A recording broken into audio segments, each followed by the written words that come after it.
नमस्कार। आइए सुनते हैं वचनामृत का अगला भाग प्रव्राजिका पुण्यव्रत प्राणा माता जी से। तव कथामृतं तप्तजीवनं कविभिरीडितं कल्मषापहं श्रवणमङ्गलं श्रीमदाततं भुवि गृह्णन्ति भूरिदा जनाः। श्री रामकृष्ण वचनामृत में केशव चंद्र सेन के साथ श्री रामकृष्ण नौका पर जा रहे हैं। सन्नियमेन्द्रिय ग्रामं सर्वत्र समबुद्धयः ते प्राप्नुवन्ति मामेव सर्वभूतहिते रताः। भाटा शुरू हो गया। जहाज कलकत्ते की ओर द्रुत गति से बढ़ रहा है, इसलिए पुल पार कर कंपनी के बगीचे की ओर थोड़ी दूर तक ले जाने के लिए कप्तान को आदेश दिया गया। जहाज कितनी दूर आ पहुंचा है इसकी अधिकांश लोगों को सुध नहीं है। वे मग्न होकर श्री रामकृष्ण की बातें सुन रहे हैं। समय कैसे चला जा रहा है इसका होश नहीं है। अब मुरमुरे और नारियल के टुकड़े बांटे गए। सब ने थोड़ा थोड़ा लेकर खाना शुरू किया। आनंद की हाट लगी है। केशव ने मुरमुरे आदि लाने की व्यवस्था की थी। ऐसे समय श्री रामकृष्ण के ध्यान में आया कि विजय और केशव दोनों ही संकुचित होकर बैठे हुए हैं। तब जिस प्रकार दो नादान बच्चों में झगड़ा हो जाने पर कोई बड़ा व्यक्ति समझौता करा देता है, उसी प्रकार श्री रामकृष्ण उन दोनों के बीच समझौता कराने लगे। सर्वभूत हिते रता। श्री रामकृष्ण केशव के प्रति, अजी ये विजय आए हैं। तुम लोगों का झगड़ा विवाद मानो शिव और राम की लड़ाई है। राम के गुरु शिव है। दोनों में युद्ध भी हुआ, फिर संधि भी हो गई। पर शिव के भूत प्रेत और राम के बंदर ऐसे थे कि उनका झगड़ना किचकिचाना रुकता ही न था।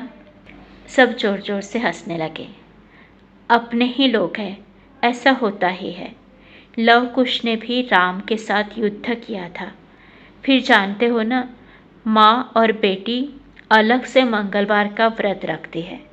मानो माँ का मंगल और बेटी का मंगल अलग है, परंतु वास्तव में तो माँ के मंगल से बेटी का मंगल होता है और बेटी के मंगल से माँ का।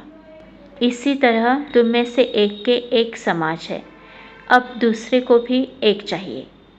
सब हंसते हैं, पर यह सब ज़रूरी है। तुम कहोगे कि जहाँ भगवान ने स्वयं लीला की वहाँ जटिला कुटिला की क्या ज़रूरत थी, पर जटिला कुटिला के सिवा लीला पुष्ट नहीं होती, बिना उनके रंग नहीं चढ़ता। रामानुज विशिष्टाद्वैती थे, उनके गुरु थे अद्वैतवादी। आखिर दोनों में अनबन होने लगी। गुरु शिष्य आपस में एक दूसरे के मत का खंडन करने लगे। ऐसा हुआ करता है, चाहे जो कुछ हो फिर भी है तो अपने ही।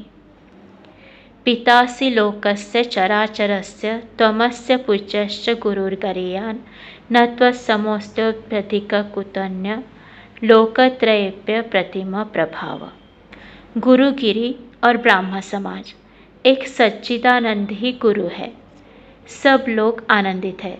श्री रामकृष्ण केशव से कहते हैं, तुम स्वभाव परख कर शिष्य नहीं बनाते, इसलिए आपस में इस तरह की फूट हुआ करती है। सभी मनुष्य दिखने में एक सरीखे हैं, पर हर एक का स्वभाव भिन्न है। किसी के भीतर सत्वगुण अधिक है, किसी के भीतर रजोगुण, तो किसी के भीतर तमोगुण। गुझिया बाहर से एक सी दिखाई देती है, पर किसी के भीतर खोया, किसी के भीतर नारियल, तो किसी के भीतर उड़द की दाल होती है। मेरा भाव क्या है जानते हो? मैं खाता पीता और मज़े में रहता हूँ, बाकी की सब माँ जाने। 3 बातों से मेरी देह में मानो कांटा चुभ जाता है, गुरु, कर्ता और बाबा। गुरु एकमात्र सच्चिदानंद ही है, वे ही सबको शिक्षा देंगे। मेरा संतान भाव है। वैसे मनुष्य गुरु तो लाखों मिलते हैं, सभी गुरु बनना चाहते हैं। शिष्य कौन बनना चाहता है?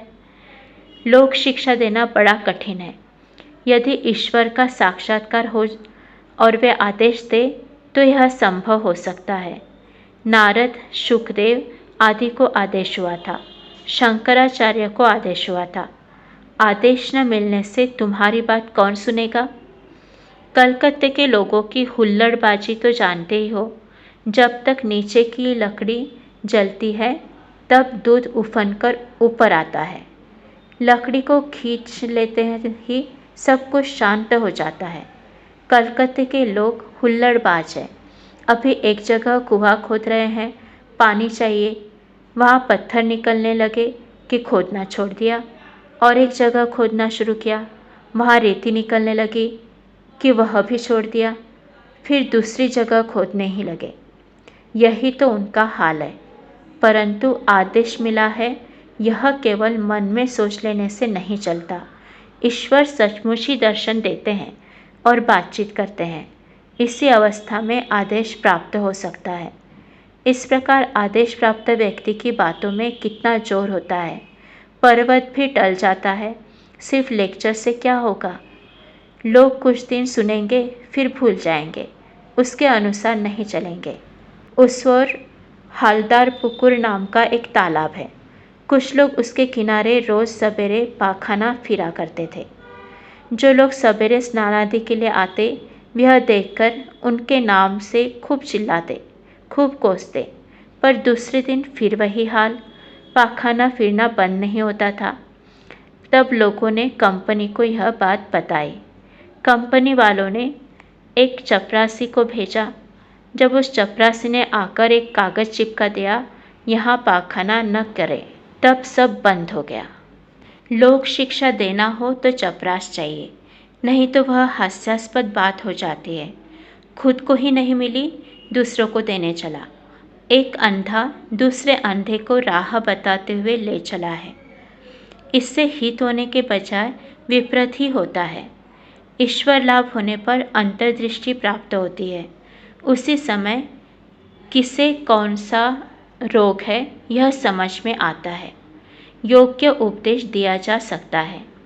आदेश न मिलने पर मैं लोगों को शिक्षा दे रहा हूँ, इस प्रकार का अहंकार होता है। अहंकार होता है अज्ञान के कारण। अज्ञान से ऐसा लगता है कि मैं करता हूँ, ईश्वर ही करता है, ईश्वर सब कुछ कर रहे हैं, मैं कुछ नहीं कर रहा हूँ। यह बोध हो जाने पर तो मनुष्य जीवन मुक्त हो गया। मैं करता हूँ, इस बोध के कारण ही इतना दुख, इतनी अशांति पैदा होती है। तस्मादसक्त सततम कार्यम कर्म समाचर, असक्तो ह्याचरन् कर्म परमाप्नोति पुरुषः। कर्मयोग संबंधी उपदेश श्री रामकृष्ण केशवादी से। तुम लोग दुनिया का भला करने की बातें करते हो। क्या दुनिया इतनी छोटी है और तुम कौन हो दुनिया का भला करने वाले? साधना के द्वारा ईश्वर का साक्षात्कार कर लो, उनका लाभ कर लो। वे यदि शक्ति दे तो सबका हित कर सकोगे, अन्यथा नहीं। एक भक्त, जब तक ईश्वर लाभ न हो जाए तब तक क्या सब कर्म त्याग दे? श्री रामकृष्ण, नहीं, कर्मों का त्याग क्यों करोगे? ईश्वर का चिंतन, उनका नाम गुणगान, नित्य कर्म, यह सब करना पड़ेगा। ब्राह्म भक्त, संसार का कर्म वैषयिक कर्म? श्री रामकृष्ण, हाँ, वह भी करो। संसार यात्रा के निर्वाह के लिए जी कितना आवश्यक हो उतना करो, परंतु निर्जन में रो रो कर ईश्वर से प्रार्थना करनी होगी, ताकि इन कर्मों को निष्काम भाव से किया जा सके। कहो, हे ईश्वर, मेरे विषय कर्म कम कर दो, क्योंकि प्रभु, मैं देख रहा हूँ कि ज़्यादा कामकाज के आ पड़ने से मैं तुम्हें भूल जाता हूँ। सोचता हूँ कि मैं निष्काम कर्म कर रहा हूँ, पर वह सकाम हो जाता है। दान धर्म आदि अधिक करने गए कि नाम कमाने की इच्छा आ जाती है। शंभू मल्लिक अस्पताल, दवाखाना, स्कूल, रास्ते, तालाब आदि बनवाने की बात कह रहा था। मैंने कहा, जो काम सामने आ पड़ा है, किए बिना नहीं चल सकता, उसी को निष्काम होकर करना चाहिए। जानबूझकर ज़्यादा कामों में उलझना ठीक नहीं, इससे ईश्वर का विस्मरण हो जाता है। काली घाट में जाकर दान ही करने लग गए, काली के दर्शन हुए ही नहीं। पहले किसी तरह धक्का धुक्की खाकर भी काली दर्शन कर लेना चाहिए। उसके बाद चाहे जितना दान करो या न करो, इच्छा हो तो खूब करो। ईश्वर लाभ के लिए ही कर्म है।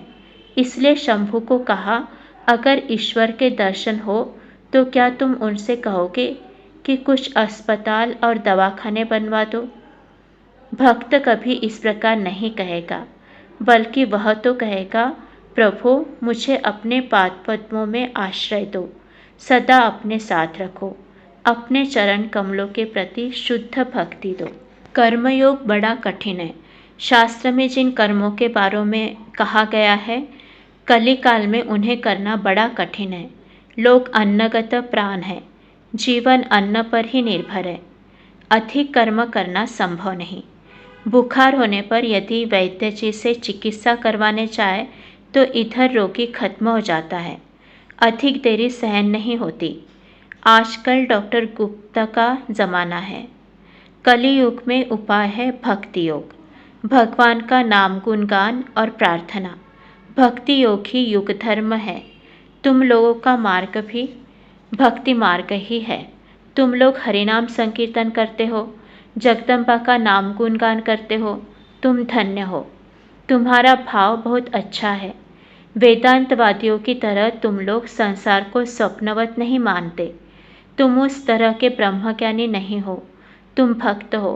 तुम ईश्वर को व्यक्ति मानते हो। यह भी अच्छा भाव है। तुम लोग भक्त हो। व्याकुल होकर ईश्वर को पुकारने से उनके दर्शन अवश्य पाओगे।